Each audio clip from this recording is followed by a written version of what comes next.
சத்தியத்திற்குள் அன்பானவர்களே, புதுச்சேரி சத்திய மார்க்க ஆலயத்தில் வாரந்தோறும் ஒவ்வொரு வாரத்தின் முதலாம் நாளிலும் சத்திய மார்க்க ஆராதனை முறைமை நிறைவேற்றப்படுகிறது. சத்திய மார்க்க ஆராதனை முறைமையில் நிறைவேற்றப்படுகிற 3 சத்தியங்கள் மிக முக்கியமானது. 1, சுத்திகரிப்பின் செய்தி. 2, ஆராய்ச்சியின் செய்தி.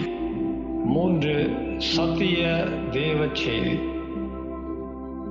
இந்த 3 செய்திகளையும் யூடியூப் வழியாக உங்களுக்கு வழங்க ஆவியானவரால் வழிநடத்தப்படுகிறோம்.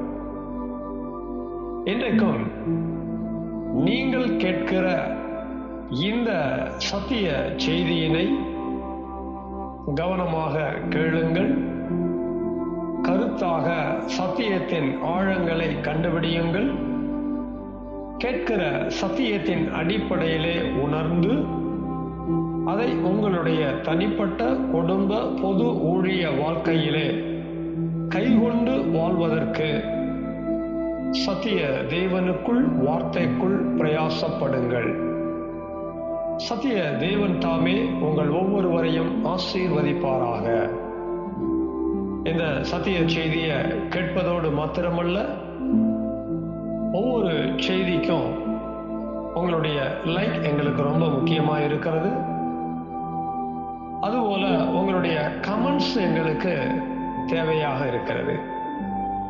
மேலும் இந்த சேனல் உங்களுடைய பயனுக்காக ஆரம்பிக்கப்பட்டிருக்கிறபடியால் சத்திய மார்க்க ஆலயம் புதுச்சேரி என்கிற இந்த சேனலுக்கு உங்களுடைய ஆதரவை தாருங்கள். சப்ஸ்கிரைப் செய்யுங்கள். சத்திய தேவனுக்கு மகிமை உண்டாவதாக. ஆமென். சத்தியத்திற்குள் அன்பானவர்களே, சத்திய தேவ செய்திக்கான தலைப்பு என்னவென்றால் ஆவியின் கனியற்ற சத்தியம். கலாத்தியர் 5ஆம் அதிகாரம் 22, 23. 2 தீமோத்தேயு 3:3. சத்திய தேவ செய்திக்கான தலைப்பையும் நாம புரிந்து கொண்ட வசனங்களை, முதல் 2 வசனங்களை ஒருவரும் 3வது வசனத்தை ஒருவருமா தேவ மகிமைக்காக வாசிக்க இருக்கிறாங்க. எல்லாருமே கருத்தோடு கவனத்தோடு கண்களை வைத்து காதுகள்ல கேட்போமா?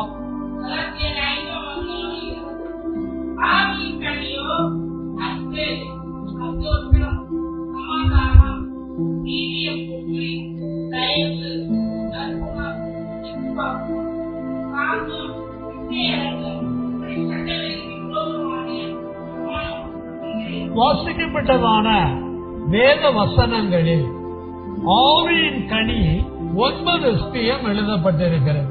கிறிஸ்தவ உலகம் ஆவியின் கனி 9ன்னு இந்த 2 வசனங்களை வச்சு முடிவு பண்ணிடுவாங்க. ஆவியின் கனினாவே 9 சத்தியம் தான் பிரசங்கங்களுக்கு எடுத்துக்கொள்ளுவாங்க. ஆனா நாமும் இந்த 9 கனியோடு இந்த 3 கனி இருக்கிறதையும் வேதத்துல வசனங்களின் அடிப்படையில பிரசங்கங்கள் கேட்டிருக்கிறோம். ஆவியின் கனி 12 சத்தியம். ஆனா கலாத்தியர் புத்தகத்துல 5ஆம் அதிகாரத்துல 22, 23 இந்த 2 வசனங்கள்ல 9 சத்தியம் எழுதப்பட்டிருக்கிறது உண்மைதான். இதுல முதல் 8 சத்தியத்தை, அதற்கு எதிரிடையாக இருக்கக்கூடிய ஆவியின் கனியற்ற அசத்தியத்தை சத்திய தேவ செய்தியின் மூலமாக நம்ம கேட்டிருக்கிறோம். அன்பை வெளிப்படுத்த வேண்டிய இடத்துல பகையை வெளிப்படுத்தி இருக்கிறோமா? சந்தோஷத்தை கொண்டு வாழ வேண்டிய நம்ம துக்கத்தால நிரம்பி இருக்கிறோமா? இப்படி ஒவ்வொரு கனிக்கு எதிரிடையான காரியங்களுக்கு இடம் கொடுத்து ஆவியின் கனியற்ற வாழ்க்கையை நடத்தி கொண்டிருக்கிறோமா அப்படிங்கிறத ஒவ்வொரு வாரமும் நம்ம கேட்டுக்கொண்டே வருகிறோம். ஆவியின் கனி இருக்க வேண்டும். ஆவியின் கனி அற்று போக கூடாது. ஆவியின் கனி அற்று போகிறது என்றால் அதற்கு காரணம் என்னவென்றும் கண்டுபிடித்து அதை சரி செய்யும் போது ஆவியின் கனியற்ற தன்மை நீங்கி ஆவியின் கனியை வெளிப்படுத்தக்கூடிய ஒரு நல்ல நிலை உண்டாகும். ஒவ்வொரு கனியுமே நம்ம வாழ்க்கையில முக்கியம். அது அன்புல இருந்து சாந்தம் வரையில ரொம்ப முக்கியம். அது போல எனக்கும் நமக்கும் மிக முக்கியமான ஒரு கனி என்ன அப்படின்னா இச்சை அடக்கம். இச்சை அடக்கம் நம்மிடத்தில் இருக்க வேண்டும். இச்சை அடக்கம் நம்மிடத்தில் இல்லாம இருக்குன்னா, ஆவியின் கனி அற்று இருக்கு அப்படின்னா அது எந்த தன்மையில இருக்குங்கிறத நாம அறிந்து கொள்ளும்படி அதற்காக நாம எழுதி கொண்ட 2 தீமோத்தேயு 3:3 ஒரு தேவ மகிமைக்காக வாசிக்க நம்ம கேட்போமா? அன்புள்ளவர்களாயும் இணங்காதவர்களாயும் அவதூறு செய்கிறவர்களாயும் இச்சையடக்கப்பட்டவர்களாயும் பொறுமையுள்ளவர்களாயும் நல்லோரை பகைக்கிறவர்களாயும் வாசிக்கப்பட்டதான வேத வசனத்தில் இச்சை அடக்கம் இல்லாதவர்கள் என்ற வார்த்தை எழுதியிருக்கிறது. இச்சை அடக்கம் இருக்கணும், இச்சை அடக்கம் இல்லாதவர்கள். இதை எப்படி நாம் விளங்கிக் கொள்ளலாம் அப்படின்னா, இச்சை அடங்காமை எப்படி விளங்குகிறோம்? இது நமக்கு ரொம்ப முக்கியமா. இச்சை அடக்கம் நமக்கு ரொம்ப ரொம்ப முக்கியம். இச்சை அடக்கம் முக்கியம்னு இருக்கும் போது ஆவியின் கனி வெளிப்பட வேண்டும் என்று எழுதியிருக்கும் போது ஆவியின் கனியாகிய இச்சை அடக்கம் வெளிப்படாமல் இருப்பதற்கு தடை என்னன்னு பார்க்கும் போது இச்சை அடக்கம் இல்லாத இச்சை அடங்காம இருக்கிறது. விதத்துல எங்கெல்லாம் இச்சை அடக்கம்னு எழுதி இருக்குதோ அதுக்கு எதிர்ப்பதமா என்ன வரும்னு பார்த்தோம் அப்படின்னா இச்சை அடங்காமை. இப்ப நம்ம உபத்தலைப்பை எழுதி கொள்ள இருக்கிறோம். இச்சை அடக்கத்திற்கு எதிரான அல்லது தடையான இச்சை அடங்காமை. இது ஏதோ ஒரு செய்தி மாதிரி கேட்க கூடாது. என்னிடத்தில் இருந்து நம்மிடத்தில் இருந்து வெளிப்பட வேண்டியது இச்சை அடக்கம். அதற்கு தடையா எதிரா இருக்கிறது இச்சை அடங்காமை. அது இருக்குதா இல்லையாங்கிறத கண்டுபிடிக்கிறதுக்காக இந்த செய்தியை கேட்க போறோம். இப்ப இந்த உபத்தலைப்புக்கான வசனங்கள் எல்லாம் குறிப்போம். 1 யோவான் 2:16, 1 தெசலோனிக்கேயர் 4:4, 1 தீமோத்தேயு 6:9, சங்கீதம் 78:30, 2 தீமோத்தேயு 3:6, 2 தீமோத்தேயு 2:22, கடைசி வசனம் 1 யோவான் 2:17. வசனம் எல்லாம் எழுதியாச்சு அப்படின்னா கண்களை மூடுவோமா? சத்திய தேவ செய்திய சத்திய தெய்வம் நம்முடைய இருதயங்கள்ல எழுத எல்லாரும் தேவ பயத்தோட பக்தியோட ஜெபிக்க நம்ம தாழ்த்துவோமா? சத்திய தோப்பனை சத்திய குமாரன் இயேசுவின் நாமத்தில் சத்திய ஆவியானவரின் துணையோடு சத்திய தேவ செய்திக்காக உங்களுடைய தெய்வீக நாமத்திற்கு மகிமையாக துதிகளை செலுத்துகிறோம். ஒவ்வொரு முறையும் உங்க சமூகத்துல நாங்க கூடி வரும்போது எங்கள் எல்லாருடைய இருதயங்களிலும் சத்திய தேவ செய்திய சத்திய வசனங்களை கொண்டு எழுதி வைக்கிறீரே, கோடா கோடி நன்றி நன்றி நன்றி செலுத்துகிறோம். ஒவ்வொரு முறையும் சத்திய தேவ செய்தி எங்களுக்குள்ளாக எழுதப்படும் பொழுது ராஜரீகம் வெளிப்படுகிறதே. இன்றைக்கும் ராஜரீகம் வெளிப்படுகிறபடியா நீ பரிசுத்த பரிசுத்த பரிசுத்தர் என்று உம்மை தொழுது சேவிக்கிறோம்.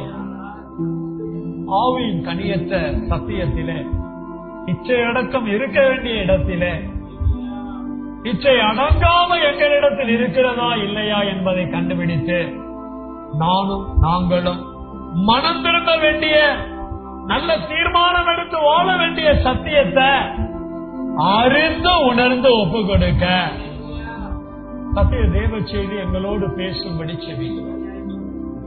சிறு பிள்ளைகள், வாலிப பிள்ளைகள், சகோதரிமார்கள், சகோதரர்மார்கள், பெரியவர்கள், ஊழியர்கள் என எல்லாரையும் உணர்த்து வைக்கும்படி செவிக்கிறோம்.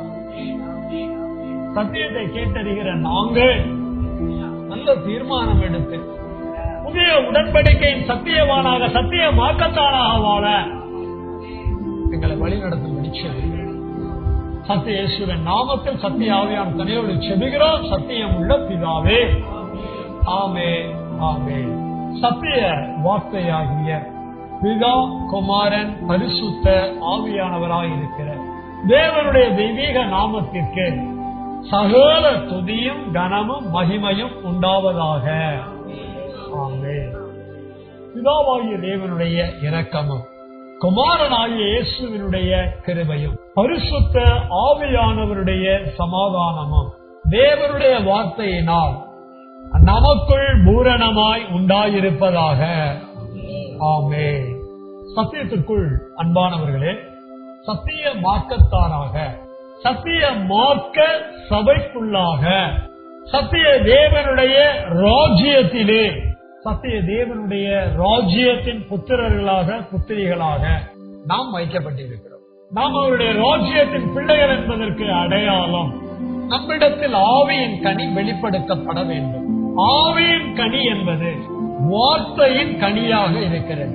ஒவ்வொரு தேவ பிள்ளையையும் தேவனுடைய வார்த்தை தான் கனி கொடுக்கிற ஜீவியத்தை உண்டு பண்ணுகிறதாக இருக்கிறது. என்றிலும் உங்களிலும் நம்மிடத்தில் ஆவியின் கனி, வார்த்தையின் கனி வெளிப்பட வேண்டுமானால் நம்முடைய அனுதின வாழ்க்கையிலே, நம்முடைய தனிப்பட்ட குடும்ப பொது வேலை ஊழிய வாழ்க்கையிலே இச்சைகள் கிரியை செய்ய பிசாசு தன்னுடைய வேலையை செய்வான். நம்மிடத்தில் அந்த இச்சை வேலை செய்யாமல், உங்களிடத்திலும் என்னிடத்திலும் அந்த இச்சைகள் வேலை செய்யாமல் நாம் இச்சை அடக்கம் உள்ளவர்களாக நம்முடைய வாழ்க்கையை நடத்த வேண்டும். இச்சை அடக்கத்தை வெளிப்படுத்தி வாழ வேண்டிய நீங்களும் நானும் பல நேரங்களிலே இச்சை அடக்கம் இல்லாதவர்களாக, இச்சை அடங்காமை உடையவர்களாக நம்முடைய வாழ்க்கையை நடத்தி கொண்டிருக்கோம். நம்ம கண்டுபிடிக்கணும். கண்டுபிடிச்சுதான் நம்மள சரி பண்ணிக்கணும்.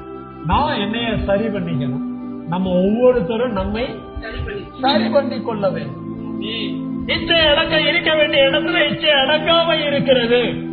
இச்சை அடங்காமை என்பது என்னவென்பதை விளங்கிக் கொண்டு அந்த இச்சை அடங்காமையை நீக்கி இச்சை அடக்கத்தை கொண்டு வந்து இச்சை அடக்கத்துக்குரிய ஆவியின் கனியை வெளிப்படுத்தி நானும் நாமும் நம்முடைய வாழ்க்கையை தேவனுடைய ராஜ்யத்தில் வாழ வேண்டும். ஏற்கனவே இச்சை அடக்கத்தை குறித்து 3 பிரசங்கம் கேட்டிருக்கிறோம்.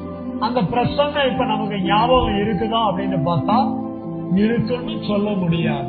அது ஞாபகம் இருக்குதோ இல்லையோ. இச்சை அடக்கம் முக்கியங்கிறத இப்ப உணரணும். இச்சை அடக்கம் முக்கியங்கிறத உணர்ற நாம இச்சை அடங்காம இருக்கிறத கண்டுபிடிப்பதற்கு கூர்மையா நம்முடைய காதுகளை தேவ சமூகத்துல வைத்திருக்கணும். இதற்காக நம்ம 7 வசனங்களை குறிச்சிருக்கிறோம். இதுல முதல் வசனமா இருக்கக்கூடிய 1 யோவான் 2:16 ஒரு தேவ மகிமைக்காக வாசிக்க நம்ம எல்லாரும் கண்ணும் கருத்தா கேட்போமா?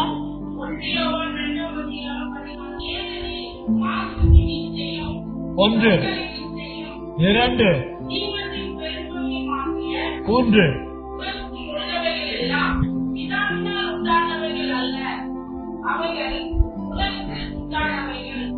வாசிக்கப்பட்டதான வேத வசனத்துல அப்போஸ்தலனாகிய யோவான் எழுதினதான நிருபத்துல இச்சைகள் உலகத்துல உண்டானதுன்னு எழுதியிருக்கிறார். இச்சைகள் எங்க உருவாச்சு? உலகமும் அதன் குடிகளும் வேதம் சொல்லுகிறது. இச்சைகள் உலகத்துல உண்டாகுது. ஆனால் உலகத்தில் இருக்கிற குடிகளிடத்திலே, மனுஷரிடத்திலே அவைகள் இருக்கிறது. நீங்களும் நானும் எங்கதான் வாழ்ந்துட்டு இருக்கிறோம்? உலகத்துலதான் வாழ்ந்துட்டு இருக்கிறோம். உலகத்திலே வாழ்ந்து கொண்டிருக்கிற ஒவ்வொரு மனிதனிடத்திலும் கூட என்ன இருக்கிறது? இச்சை இருக்கிறது. இச்சை என்ற வார்த்தைக்கு 3 சாட்சி. ஒன்று என்ன? மாம்சத்தின் இச்சை. வசனத்துல எழுதியிருக்கிற வருஷப்படி பார்க்கும்போது 1 என்னங்க? மாம்சத்தின் இச்சை. 2 என்னங்க? கண்கள்ல இச்சை. 3 என்னங்க? ஜீவனத்துல பெருமைங்கிற இச்சை. கவனமா கேளுங்க, கொஞ்சம் நிதானமா கேளுங்க, ரொம்பவே கருத்தா கேளுங்க. ஒவ்வொரு மனிதனிடத்திலும், அது தேவ பிள்ளையா இருக்கலாம், தேவ ஊழியனா இருக்கலாம், எல்லாரிடத்திலும் மாம்சத்தின் இச்சை இருக்கு. என்ன இச்சை இருக்கு? என்கிட்ட இருக்கு, உங்ககிட்ட இருக்கு. தயவுசெய்து இல்லன்னு என்ன பண்ணக்கூடாது, சொல்லக்கூடாது. இருக்குங்கிறதுதான் உண்மை. ஊழியக்காரன் பிரசங்கம் பண்றான், அதனால அவன்கிட்ட என்ன இச்சை இருக்காது அப்படி தயவு செய்து நினைச்சிடாதீங்க. பெரிய பொல்லாங்குல கொண்டு போய் விட்டுரும்.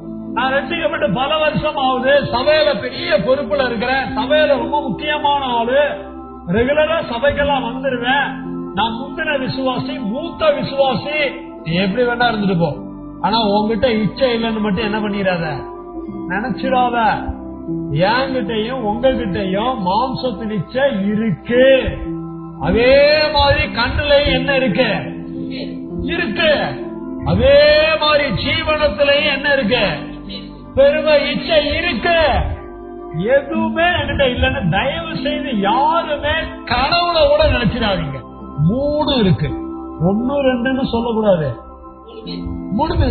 நான் சத்தியமார்க்க சபை ஆரம்பிச்ச காலகட்டங்கள்ல ஏதோ 1 இருக்கும், ஏதோ 2 இருக்கும் அப்படின்னு நினைச்சுக்கிட்டு இருந்தேன். அதனாலதான் உங்களோட இப்படி பேச உணர்த்தப்படுறேன். சமயத்துல எதுவுமே இல்லைன்னு கூட நினைச்சிருக்கேன். அது எவ்வளவு பெரிய தவறுங்கிறத காலப்போக்குல உணர்ந்தேன். நான் நம்ம எல்லாருக்குள்ளயுமே இந்த 3 இச்சைகளும் இருக்கு, எதுவுமே இல்லைன்னு சொல்லக்கூடாது. இதனுடைய அளவு எப்ப கூடும் குறையும்னு மட்டும்தான் தெரியாது.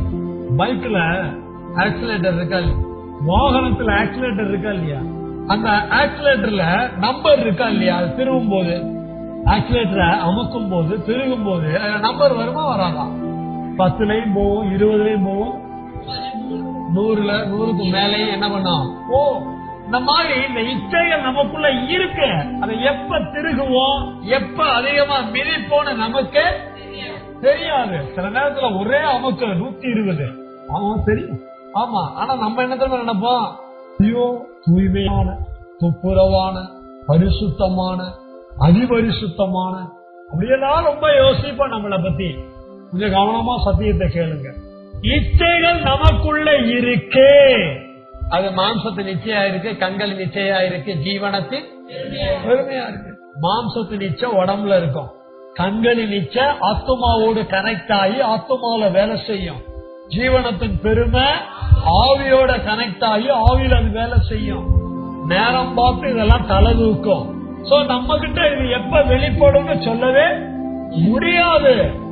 இது நம்ம கிட்ட எப்ப தலை தூக்குதோ அப்ப அது தலையில தட்டுறதுக்கு பேருதான் இச்சை அடக்கம்.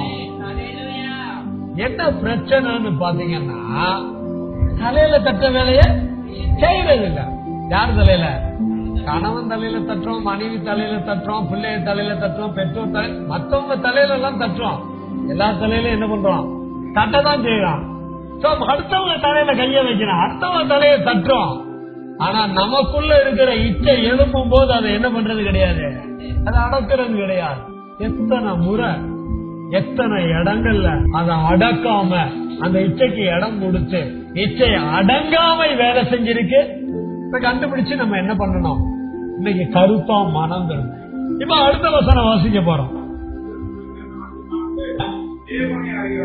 யாரை அறியாத உங்களை என்னையும் உண்டாக்குன, உங்களை என்னையும் அழைத்த, உங்களை என்னையும் ரட்சித்த, உங்களை என்னையும் சபைக்குள்ள வைத்திருக்கிற, உங்களை என்னையும் வாழ வைக்கிற, உங்களுக்கும் எனக்கும் தேவனாய் இருக்கிற பிதா குமாரன் பரிசுத்த ஆவியானவராகிய தேவனை அறியாத யார போல இந்த உலகத்துல வாழக்கூடிய தேவனை அறியாத ஜனங்களை வேதம் என்னன்னு சொல்லுது, அஞ்ஞானிகள். இன்னும் கொஞ்சம் ஆழமா இருக்குது, அது இப்ப நான் சொல்ல விரும்பல. சபைக்குள்ள கூட என்ன இருக்கு, யார் இருக்கா, அஞ்ஞானி இருக்கிறாங்க. சபைக்குள்ள வந்த பிறகும் இப்படி கூட எடுத்துக்கங்க, கிறிஸ்தவ மக்கள்ங்கிற பெயர்லயும் தேவனை அறியாம வாழ்றவங்களை கூட வேதம் என்னன்னு சொல்லுது, அஞ்ஞானிகள் சொல்லுது. தேவனை அறியாத அஞ்ஞானிகளை போல என்ன இச்சை,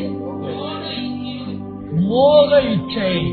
இச்சை ஆயிரக்கணக்கான இச்சைகள் இருக்குது, லட்சக்கணக்கான இச்சைகள் கூட சொல்லலாம். இச்சைக்கு எண்ணிலடங்காத காரியங்கள் உண்டு. இதுல ஒரு குறிப்பிட்ட காரியம் என்ன அப்படின்னா மோக இச்சை.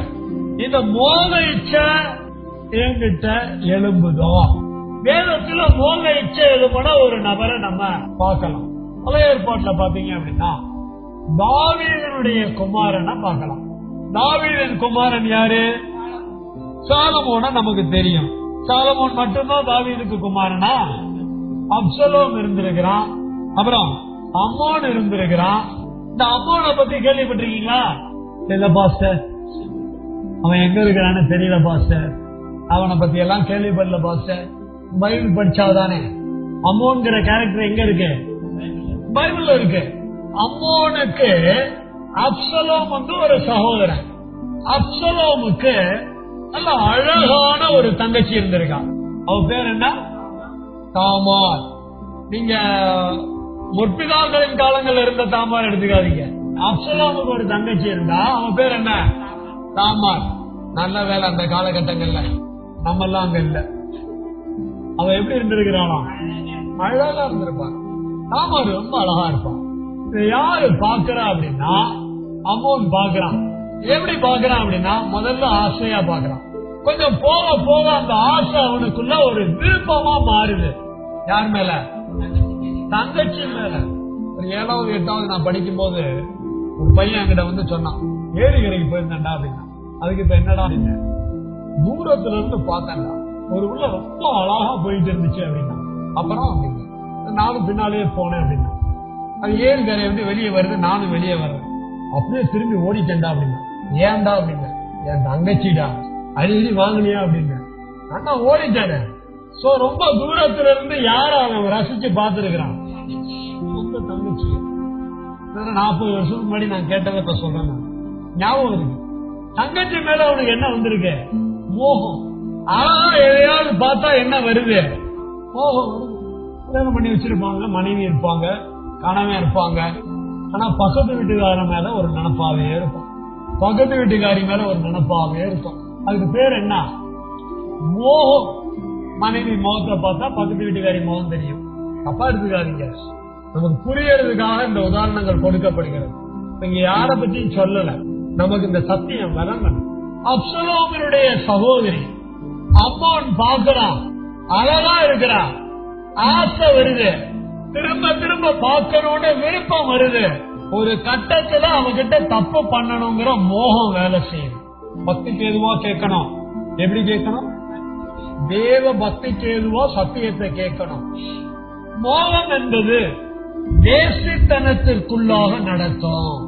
மோகம் எங்க கொண்டு போகும்? தேசித்தனத்துக்குள்ள.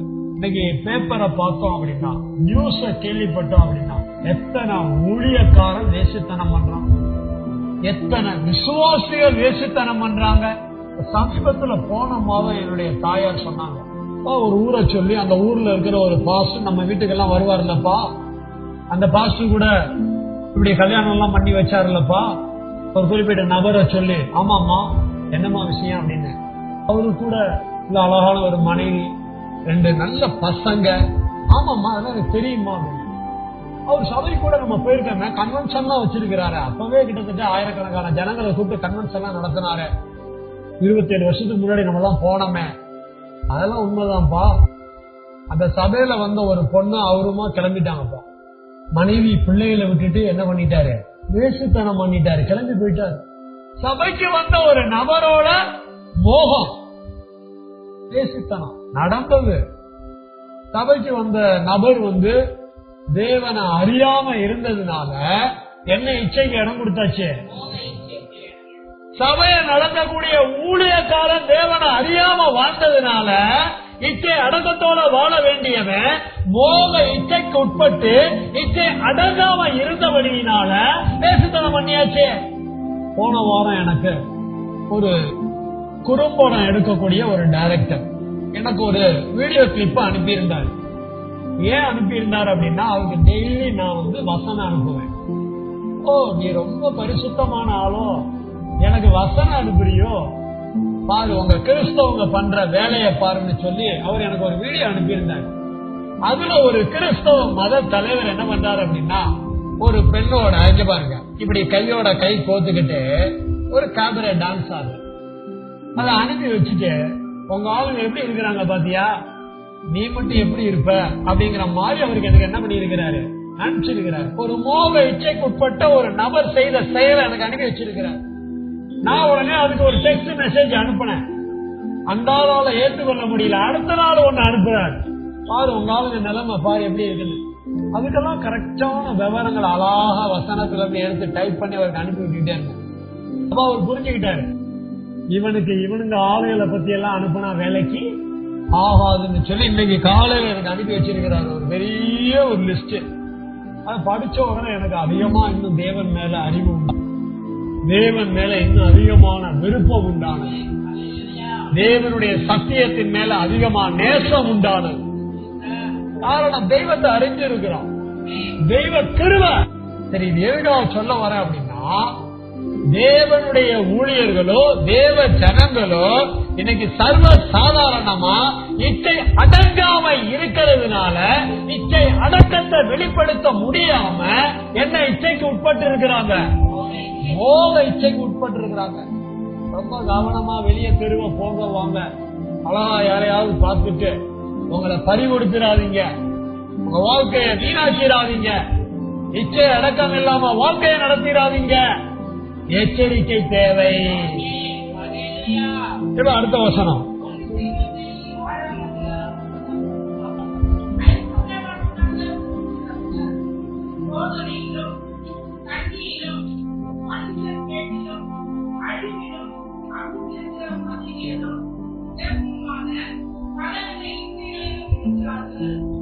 இப்ப வாசிக்கப்பட்ட வசனத்துல பலவித இச்சைகள் எழுதியிருக்கு.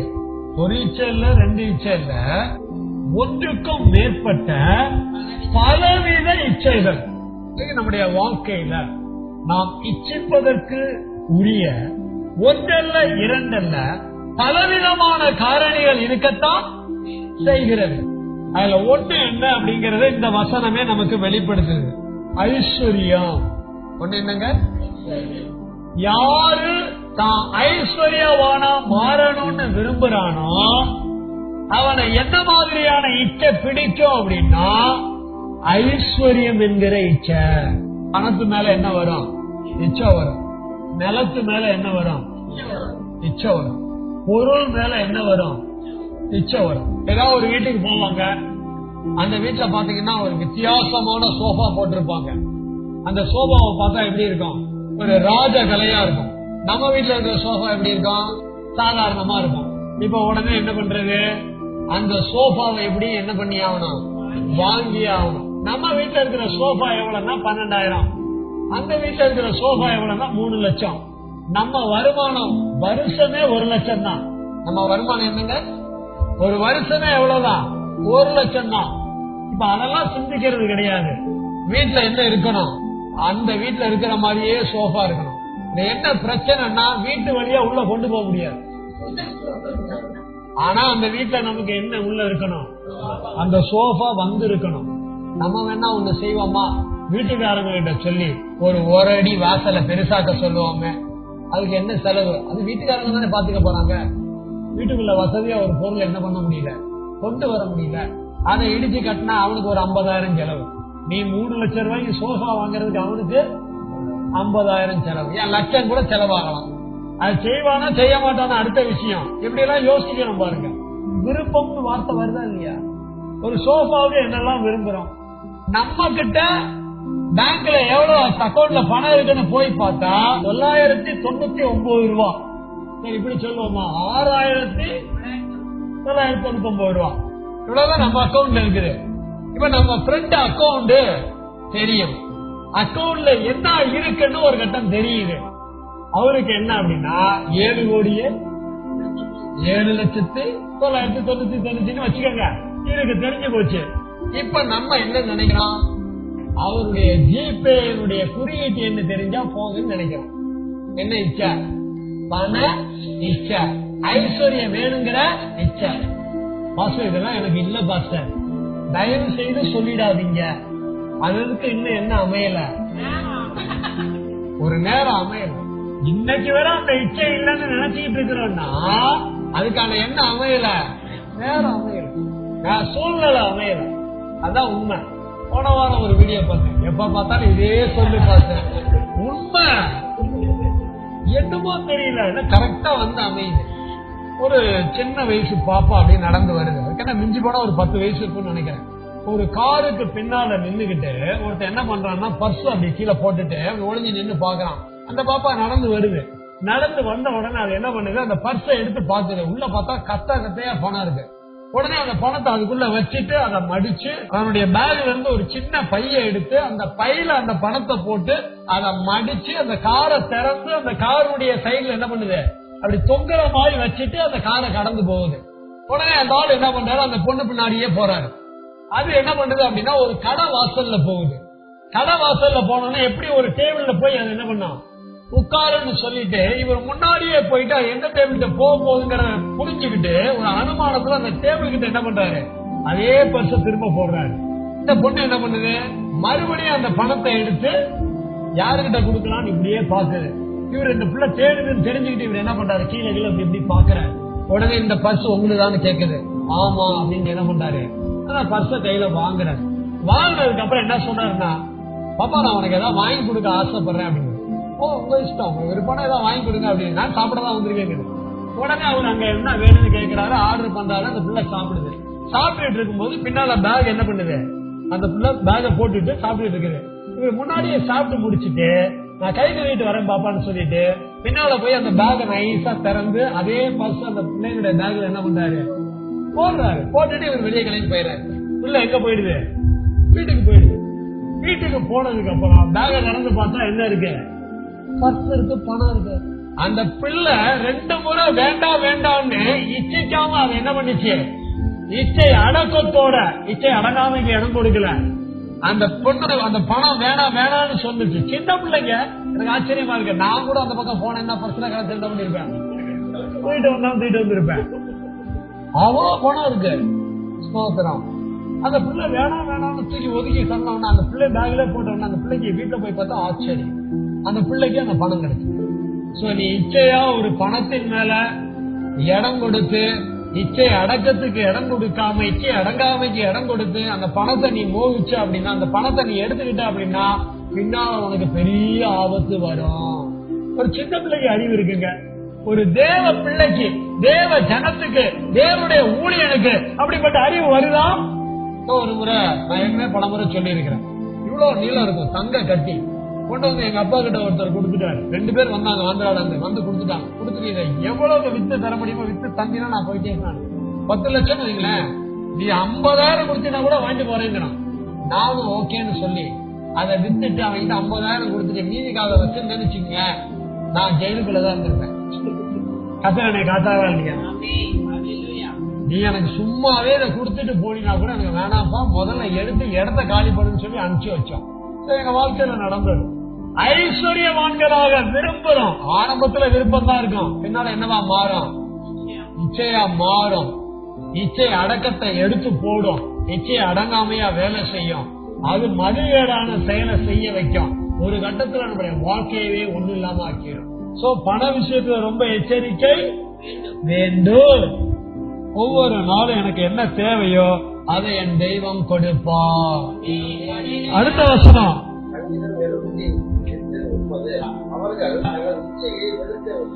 யார பத்தி எழுதி இருக்குன்னா, இஸ்ரவேலர் தங்கள் இச்சை என்ன பண்ணல, வெறுக்கவில்லை அப்படின்னு இந்த வசனம் முடியுது. அடுத்தடுத்த வசனங்களை படிச்சு பார்த்தோம் அப்படின்னா தெய்வத்தோட கோபம் வெளிப்பட்டது. என்ன வெளிப்பட்டது? தேவ ஜனங்களுக்குள்ள இச்சை இருந்துச்சு அப்படின்னா அது அவங்களுக்குள்ள வேலை செஞ்சுக்கிட்டே இருக்கும். தேவ ஜனங்களுக்குள்ள இருக்கிற இச்சை என்னன்னு கண்டுபிடிச்சு அதை அடக்கணும். அதை அடக்காம வாழ்க்கையை நடத்திட்டு இருந்தோம் அப்படின்னா ஒரு கட்டத்துல தெய்வ கோபம் நம்ம மேல என்ன பண்ணிடும், வந்து விழும். தெய்வ கோபத்துக்கு ஆளாயிருவோம். இன்னைக்கு என்ன தேவையோ அதை கொடுப்பாரு. சாப்பிட என்ன வேணுமோ கொடுப்பாரு, உடுக்க என்ன வேணுமோ அதை கொடுப்பாரு, வாழ்க்கைக்கு என்ன தேவையோ அதை கொடுப்பாரு. எகிப்துல இருந்து மீட்ட தெய்வம் வனாந்தர வழியா கானானுக்கு கொண்டு போறாரு. அவனுக்கு மன்னா போதும். வனாந்தர வழியா போறவனுக்கு என்ன போதும், மன்னா போதும்.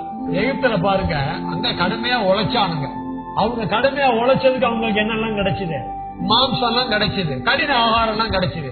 வனாந்தர வழியா நடந்தானே போறான், இவனுக்கு என்ன போதும், மன்னா போதும். அதனாலதான் அவர் என்ன கொடுத்தாரு, மன்னா கொடுத்தாரு. அவன் என்ன கேட்கிறான், எனக்கு கறியும் ஜோறும் வேணும்னு கேட்கிறான், காடையும் கௌதாரியும் வேணுங்கிறான். ஆமா ஆமா, மாம்சம் இல்லாம சாப்பிட மாட்டேங்கிறான். இச்சை அவனுக்குள்ள வேலை செய்யுது. அவனுக்குள்ள இருக்கிற இச்சையை கண்டுபிடிக்கல, அந்த இச்சையை வெறுக்கல. அதனால அவன் தேவ கோபத்துக்கு என்ன ஆகிறான், ஆளாகிறான். நீங்களும் நானும் நம்முடைய வாழ்க்கையில மாம்ச இச்சை வேலை செய்யுது அப்படின்னா அதை கண்டுபிடிச்சு அதை வெறுக்கணும். அங்க வெறுக்கும் போதுதான் இச்சை அடக்கம் வேலை செய்யுது. அதை வெறுக்கல அப்படின்னா உனக்குள்ள எது வேலை செய்யுது? இச்சை அடங்காம வேலை செய்யுது. உனக்குள்ள வரக்கூடிய இச்சை என்னன்னு முதல்ல கண்டுபிடிக்கிற இச்சைய நீ வெறுக்க பழகு. ஆத்மால விரும்ப பழகணுமா வெறுக்க பழகணுமா? இதுக்கு முன்னால வர விருப்பத்தை பத்தியும் ஆசையை பத்தியும் நம்ம பாத்துக்கிட்டே வந்தோம். இப்பதான் முதல் வசனமா கேட்கிறோம்.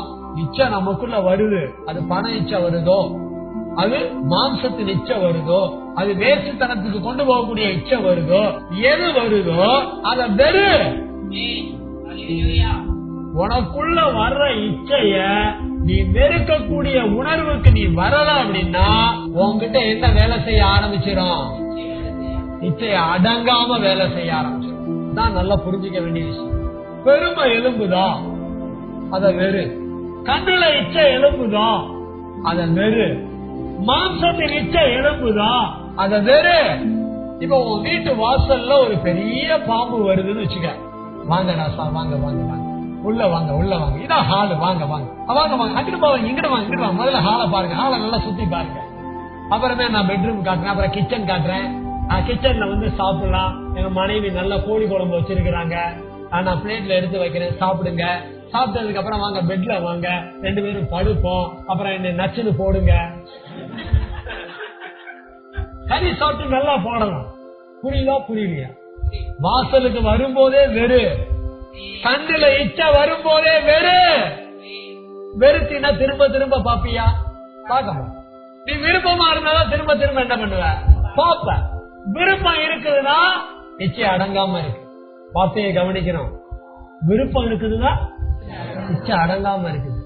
வெறுப்பு வருது அப்படின்னா இச்சை அடக்காம இருக்கு. உங்ககிட்ட இச்சை அடக்கம் எப்படி வரணும்? உங்ககிட்ட எப்படி இச்சை அடங்காம இருக்கு இத கண்டுபிடிக்கணும். நீ ஒண்ணு மேல உனக்கு விருப்பம் இருக்கா வெறுப்பு இருக்காங்கிறத டெஸ்ட் பண்ணு. நீ எதை விரும்புற, எதை வெறுக்கிற. வாழ்நாளெல்லாம் நம்மளை காப்பாத்துற சத்தியம். இச்சை அடக்கம் இல்லாம இச்சை அடங்காம இருக்குது அப்படின்னா என்கிட்ட இச்சைய விரும்புற காரியம் தான் இருக்கு, இச்சைய வெறுக்கிற காரியம் இல்ல. இத உணருங்க. தயவு செய்து எனக்கு தேவையான சத்தியம் என்னங்கிறத கண்டுபிடிங்க.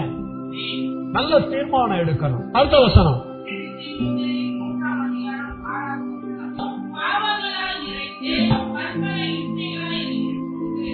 அவ்வளவுதான். வசனத்துக்காவது முடிவு இருக்குது. எதுக்கு முடிவு இருக்குது? வசனத்துக்காவது முடிவு இருக்குது. பாவங்களால் நிறைந்து பற்பல இச்சைகளால் இழுப்புண்டு. இச்சை நம்மளை இழுக்கும். நீ வெறுத்தா கூட அது உன்னை என்ன பண்ணும்? சாதாரணமா நினைச்சிடாதீங்க இந்த இச்சைய. பாருங்க, முன்னால பாவங்களால நிறைஞ்சுன்னு வருதா இல்லையா? ஒரு மனுஷன் பாவங்களை செய்யக்கூடிய அளவுக்கு அதை உள்ள நிறைச்சு வச்சிருக்கிறான்னா அதுக்கு வேறு என்னன்னு பாத்தீங்கன்னா இச்சையில இழுக்கப்பட்டிருப்பான். யாரெல்லாம் இச்சையில இழுக்கப்படுறாங்களோ அவங்கதான் என்ன பண்ணுவாங்க? பாவம் பண்ணுவாங்க. பெருமை பல பாவங்களை பண்ண வைக்கும். இன்னைக்கு பெருமைக்காக நம்ம ஆடிடுறோம், பெருமைக்காக வாழ்க்கையை நடத்திடுறோம், பெரிய பெரிய பாவங்களை பண்ண வச்சிருக்கு. சோ என்னை இழுக்கக்கூடிய எல்லாமே இச்சைதான். அந்த ஃப்ரெண்ட்ஸுங்களோட சேர்ந்து சுத்தாதடா, கண்ட இடத்துக்கு போற இல்லமா, நீ என்ன வேணா சொல்ல, அந்த பையன் கூட என்னால என்ன பண்ணாம இருக்க முடியாது. பேசாம சேராம போகாம இருக்கவே முடியாது. அம்மா சொல்றேன்டா, ஆட்டுக்குட்டி சொன்னா கூட கேட்க மாட்டேன். யாரு சொன்னா? ஆமா, தேவ ஆட்டுக்குட்டி சொன்னா கேளுங்க. யாரு சொன்னா கேளுங்க? தேவ ஆட்டுக்குட்டி யாரு? இயேசு சொன்னா கேளுங்க. இயேசு சொல்றத உங்க அம்மா சொன்னா, உங்க அப்பா சொன்னா கேளுங்க. உன்னைய இழுக்கிற காரியத்துல உன்னால அது இழுப்புண்ட இழுவைக்குதான் போக முடியுது அப்படின்னா, உன்னை யாராவது தடுக்கிறாங்க அப்படின்னா அவங்க சொல்றத கேளுங்க. உன்னை இழுக்கிற இழுவைக்கெல்லாம் நீ போயிட்ட அப்படின்னா நிறைய பாவத்துல நிறைவ உன்னைய பாவ வாழ்க்கைக்குள்ள கொண்டு போய் அடிமைப்படுத்தணும்னு பிசாசு பாக்குறான். அதனால அந்த உலகத்துல பற்பல இச்சைகளை வச்சிருக்கிறான். எதையாவது ஒண்ணு தூக்கி போட்டுக்கிட்டு தான் இருப்பான். மீன் பிடிக்கிறவன் என்ன பண்ணுவான்? வெறும் தூண்டிலையா தூக்கி போடுவான்? அதுல எதையாவது ஒண்ணு மாட்டுவான். நான் டெய்லி பீச்சில பாக்குறேன். நான் பாஸ்டர் வேற வேலையே இல்லையா? இல்ல கொஞ்சம் வாக்கிங் போறதுக்காக போவேன். போகும்போது பாத்தீங்கன்னா சின்ன பசங்களும் மீன் பிடிக்கிறாங்க, வயசானவங்களும் மீன் பிடிக்கிறாங்க. பக்கத்துல பாத்தீங்கன்னா ஏதாவது வச்சிருக்கிறாங்க. என்னன்னு உள்ள போய் பார்த்தா அதுக்கு இற வச்சிருக்கிறாங்க. செத்து போன மீன், புழு, என்னென்னமோ வச்சிருக்கிறாங்க. அதை எடுத்து அந்த தூண்டில போட்டு அப்படி தூக்கி போடுறாங்க. நீங்க காசே தர வேணாம் சார், என்ன சார் கையில பிடிங்க சார், என்னது நிறைய போடுவான், மரணம் வருவான், வீட்டுல போடுங்க, சோஃபா நல்லா இருக்கும், பைங்க பீரோ சூப்பரா இருக்கும், டிவி அருமையா இருக்குங்க, எல்லாமே பாக்கலாங்க. அதுல யூடியூப் இருக்கு, அதுல வைஃபை எல்லாமே வந்துடும். நீங்க எதுக்குமே வேற எதுவும் பார்க்க வேண்டிய அவசியம் இல்லை, இதுல எல்லாம் வந்துடும். வாங்குங்க. இப்பெல்லாம் பாத்தீங்கன்னா 2 வாங்கினா 1 ஃப்ரீ, 3 வாங்கினா 1 ஃப்ரீ, 2 வாங்கினா 1 ஃப்ரீ, என்னென்னமோ சொல்றானுங்க. இதுதான் அந்த தூண்டில். எதையாவது வாங்க வச்சிருவான், எதையாவது செய்ய வச்சிருவான், எதையாவது பண்ண வச்சிருவான். பற்பல இச்சைகள் எல்லா விதங்கள்லயும் நம்மள பாவம் பண்ண வைக்க இந்த உலகத்துல ஏராளம் இருக்குது. வாட்ஸ்அப், பேஸ்புக் எல்லாம் சொல்லிக்கிட்டே போகலாம். இது எல்லாத்துலயுமே நல்லது இருக்குது, கெட்டது இருக்குது. உங்களை கெட்டது பண்ண வைக்கிறதுக்கு எதையாவது ஒண்ணு கொண்டு வருவான். முதல்ல லைக் போட சொல்லுவான், அப்புறம் என்ன செய்ய சொல்லுவான், கமெண்ட் போட சொல்லுவான், அப்புறமே கண்டன செய்ய சொல்லுவான். சோ எல்லாம் உங்க வாழ்க்கையில திருப்பி போட்டுருவான். சோ பற்பல இச்சைகள், அது எதுவா இருந்தாலும் எச்சரிக்கையா இருக்கணும், இல்லன்னா குற்றமுள்ள வாழ்க்கை தான் வந்துடும். அடுத்து 2:22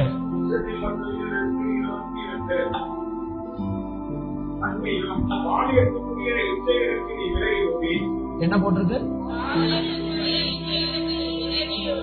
3 வார்த்தையை கண்டுபிடிக்கணும். ஒண்ணு விடணும், விட்டு, விலகி, ஓடி. இந்த 3 வார்த்தையும் ஆவி ஆத்மா சரீரத்தோட தொடர்புடையது. அதெல்லாம் நல்லா தியானம் பண்ணுங்க. இச்சையை விட்டு, இச்சையை விட்டு விலகி, இச்சையை விட்டு விலகினதுக்கு அப்புறம் என்ன பண்ணணும்? ஓடணும். ஆத்துமால இச்சையை விடு, ஆவியில விலகு, சரீரத்துல ஓடு. எதெல்லாம் இச்சைன்னு கண்டுபிடிக்கிறியோ அதுல இந்த 3 ரூலை கொண்டு போய் வை. மிக முக்கியமா பாலியத்துக்குரிய இச்சை, பாலிய பருவம், இளமை பருவம். இளமை பருவத்துல நிறைய இச்சைக்கு வாய்ப்பு இருக்கு. சோ வாலிபத்தின் பருவத்துல வரக்கூடிய இச்சைகளுக்கு வாலிப பிள்ளைக மிக எச்சரிக்கையா இருக்கணுங்கிறத இந்த வசனம் வெளிப்படுத்துது. வாய் விட்டு பேச கஷ்டமா இருக்கு. சில வயசான ஆளுங்க வாலிப பிள்ளைய கிட்ட இந்த இச்சையினால பெரிய தப்புகளை பண்றாங்க. அங்கங்க கேட்டுக்கிட்டு தான் இருக்கோம், அங்கங்க பாத்துக்கிட்டு தான் இருக்கோம். பாலியத்துக்குரிய இச்சை, இளமை பருவத்துல செய்கிற இச்சை, இதுக்கெல்லாம் ரொம்ப எச்சரிக்கையா அதை விட்டுட்டு விலகி ஓட நாம சத்திய அறிவை உடையவர்களாக நம்முடைய வாழ்க்கையை நடத்தணும். இந்த வசனத்தெல்லாம் நீங்க வீட்டுல போய் முழுசா படிச்சு பாருங்க. என்னால இந்த இச்சைகளுக்கெல்லாம் விலக முடியாம ரொம்ப கஷ்டப்படுறேன், ஏன் இப்படி எல்லாம் நான் கஷ்டப்படுறேன்னு எனக்கு புரியலங்க அப்படின்னு சொல்றவங்களுக்கு தான் இந்த கடைசி வசனம். இந்த கடைசி வசனத்தை நம்ம எல்லாரும் எடுத்துக்க போறோம். 1 யோவான் 2:17 நம்ம எல்லாருமே எடுப்போமா? 1 யோவான் 2:16 நம்ம ஆரம்பிச்சோம், 1 யோவான் 2:17 முடிக்க இருக்கிறோம். எல்லாரும் எடுத்தாச்சுன்னா ஒரு அல்லேலூயா சொல்லுவோமா? ஒரு ஓசியானா சொல்லுவோமா? ஒரு ஸ்தோத்திரம் சொல்லுவோமா? 1 யோவான் 2:17 உலகமும் அதன் இச்சையும் ஒளிந்து போ, தேவனுடைய சித்தத்தின்படி செய்கிறவனோ என்னென்னைக்கும் நிலைத்திருப்பான். ஆமென். ஒரு 5 நிமிஷம் என்னை கவனிங்க, கவனமா கேளுங்க. உலகமும் அதன் இச்சையும் ஒரு கட்டம் வரும்போது ஒளிஞ்சு போயிடும். இந்த உலகத்துக்கு முடிவு இருக்கா இல்லையா? அதே மாதிரி இந்த உலகம் முடியும் போது இச்சையும் ஒளிஞ்சு போயிடும். நீங்களும் நானும் சொற்ப காலம் வாழ போறோம். 70 80 யாருக்கு எவ்வளவு காலம்னு தெரியாது. இந்த 70 80 நமக்குன்னு கர்த்தர் நியமித்திருக்கிற இந்த காலகட்டங்கள்ல நீங்களும் நானும் குற்றமற்ற வாழ்க்கையை நடத்தணும். என்ன வாழ்க்கையை நடத்தணும்? குற்றமற்ற வாழ்க்கையை ஏன் நடத்தணும் அப்படின்னா அதுதான் உங்களையும் என்னையும் நிலைத்திருக்கிற நித்திய ஜீவனுக்கு கொண்டு போகும். நித்திய ஜீவனுக்குரிய வாழ்க்கை தான் நிலைச்சிருக்கிற வாழ்க்கை. நித்திய ஜீவனுக்குரிய நிலைத்திருக்கிற வாழ்க்கைய நீங்களும் நானும் எதிர்காலத்துல அடையணும் அப்படின்னா ஆவிக்குரிய ஜீவியத்தை நடத்த வேண்டும். ஆவிக்குரிய ஜீவியத்தை நடத்துவதற்கு தேவ சித்தத்தை நிறைவேற்ற வேண்டும். தேவ சித்தம்னா என்ன? தேவனுடைய மன விருப்பம். உங்க மன விருப்பத்துக்கு வாழ்க்கையை நடத்தாதீங்க. யாரு மன விருப்பத்துக்கு வாழ்க்கையை நடத்தணும்? பிதாவின் சித்தம் என்பது அவருடைய விருப்பத்தை குறிக்கிறது. அவருடைய விருப்பம் என்ன? கண்களின் இச்சை வேண்டாம். அவருடைய விருப்பம் என்ன? ஜீவனத்தின் பெருமை வேண்டாம். அவருடைய விருப்பம் என்ன? மாம்சத்தின் இச்சை வேண்டாம். இதான் தேவ சித்தம். விளங்குதா விளங்கலையா? தேவ சித்தம் என்பது இந்த 3 இச்சைகளும் நம்ம ஆவி ஆத்துமா சரீரத்துல இல்லாம இருக்கணும்.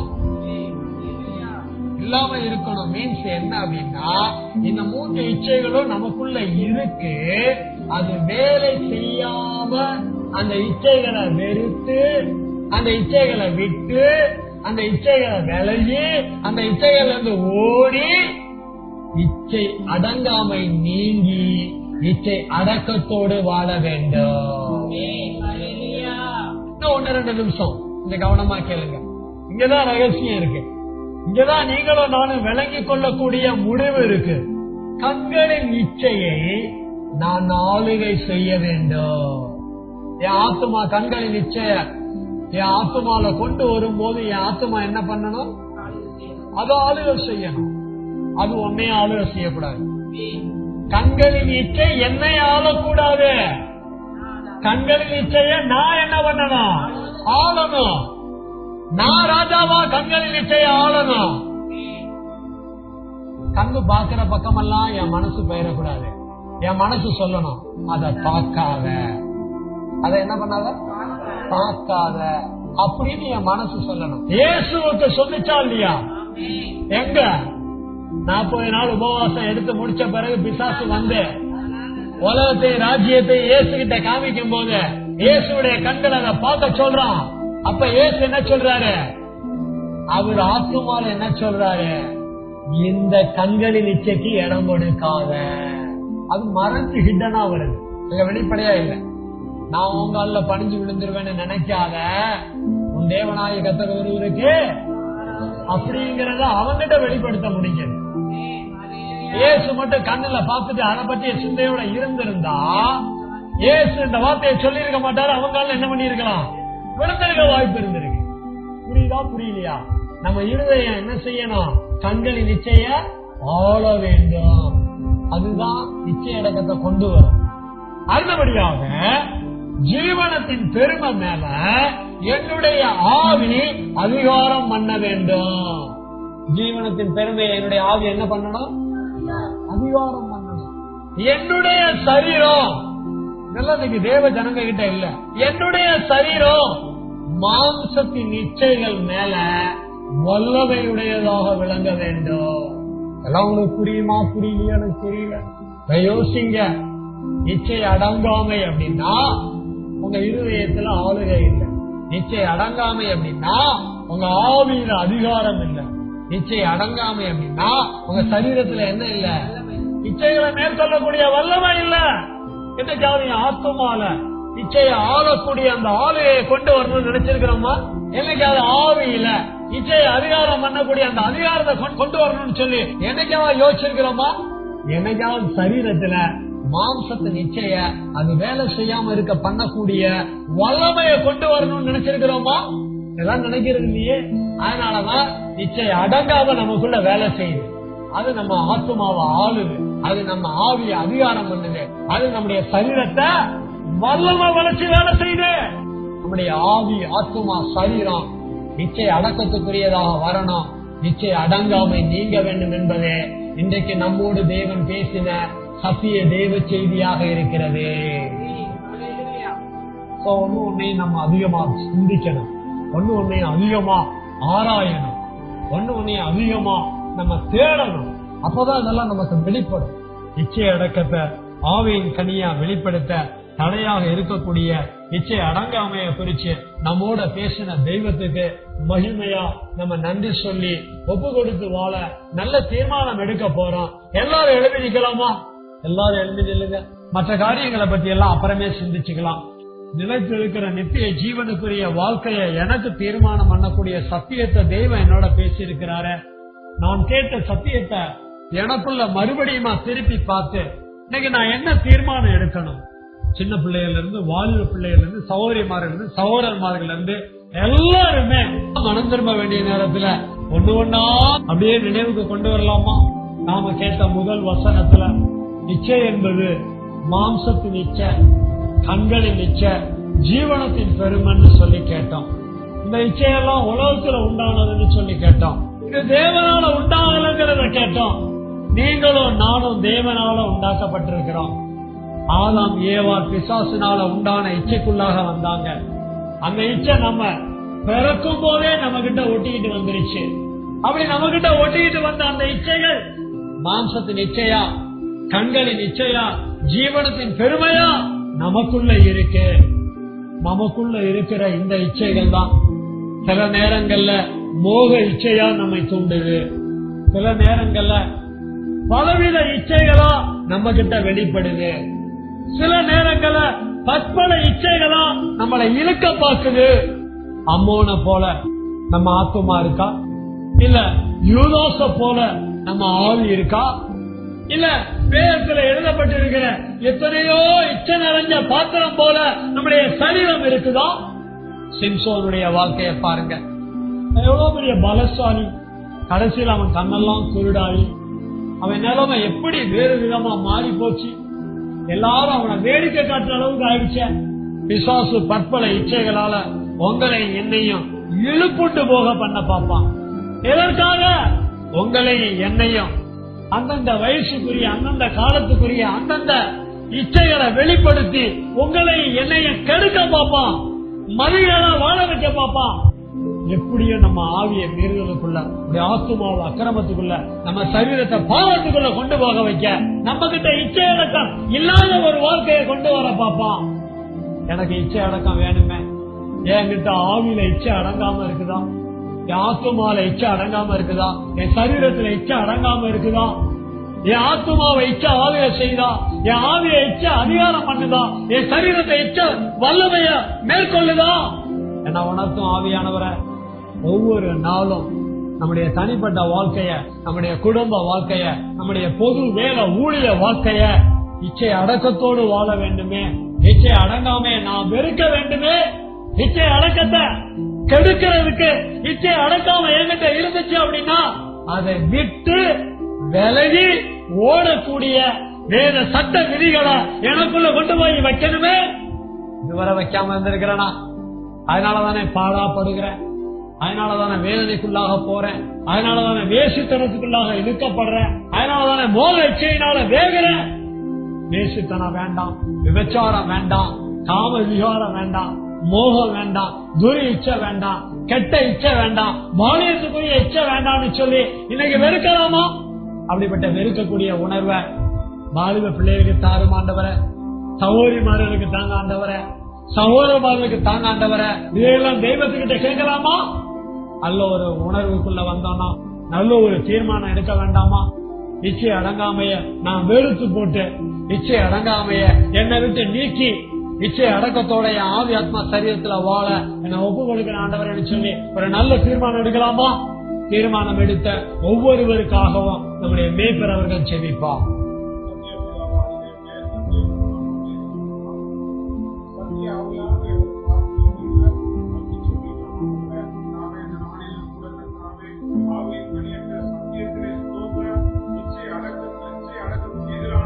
அடங்காமை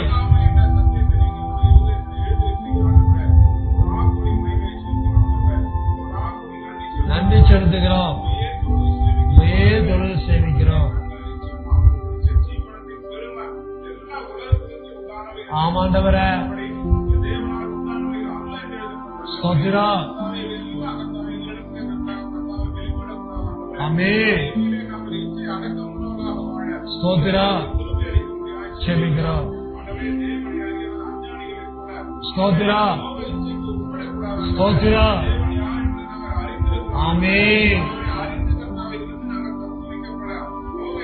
ஸ்தோத்திரா. ஆமென். ஸ்தோத்திரா. அல்லேலூயா. ஆமென். ஆமென். ஜெபிக்கிறோம். ஸ்தோத்திரிக்கிறோம். அல்லேலூயா. பாலியத்தின் இச்சைக்கெல்லாம் விட்டு விலகி ஓட ஆண்டவரே. ஸ்தோத்திரம். ஸ்தோத்திரம். ஜெபிக்கிறோம்.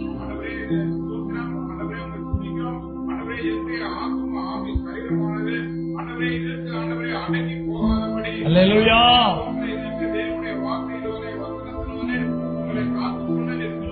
ஆமென். ஆமென். அல்லேலூயா. கிருபை அடையும்படி ஜெபிக்கிறோம். ஸ்தோத்திரம். ஜெபிக்கிறோம்.